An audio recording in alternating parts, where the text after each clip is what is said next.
નમસ્કાર, હું પ્રાંજલિ કુલકર્ણી ગાડગીળ.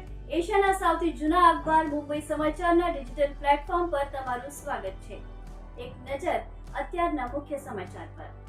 વડાપ્રધાન નરેન્દ્ર મોદીની રાજેન્દ્રનગર ટર્મિનલથી નવી દિલ્હી, બાપુધામથી દિલ્હી, દરભંગાથી લખનઉ અને માલદા ટાઉનથી લખનઉ વાયા ભાગલપુર એમ 4 નવી અમૃત ભારત ટ્રેનને આપી લીલી ઝંડી.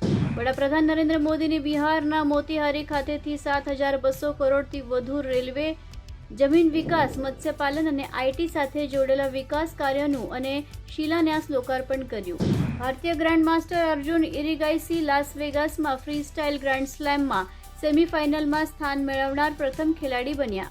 મુખ્યમંત્રી ભૂપેન્દ્રભાઈ પટેલે પાટણ જિલ્લાના વિવિધ પ્રકલ્પોનું ખાતમુહૂર્ત તથા લોકાર્પણ કર્યું. મુખ્યમંત્રી ભૂપેન્દ્રભાઈ પટેલે પાટણ જિલ્લામાં 101 વિકાસલક્ષી કામોનું કાર્ય લોકાર્પણ અને ખાતમુહૂર્ત કર્યું. મસૂદ અઝહર પીઓકેના ગિલગિટ બલ્ટિસ્તાન વિસ્તારમાં જોવા મળ્યો. 2016ના પઠાનકોટ અને 2019ના પુલવામા હુમલાનો માસ્ટર માઇન્ડ.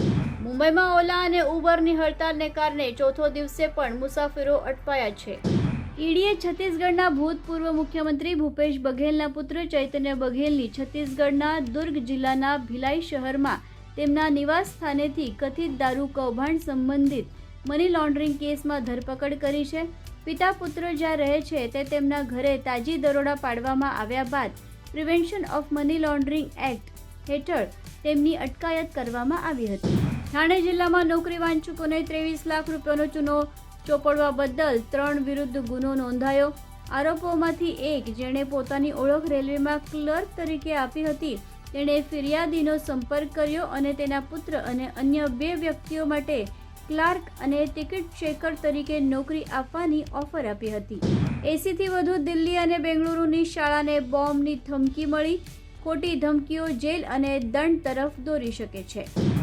તો આ હતા આજના મુખ્ય સમાચાર. વધુ સમાચારના અપડેટ્સ માટે જોતા રહો મુંબઈ સમાચારનું ડિજિટલ પ્લેટફોર્મ.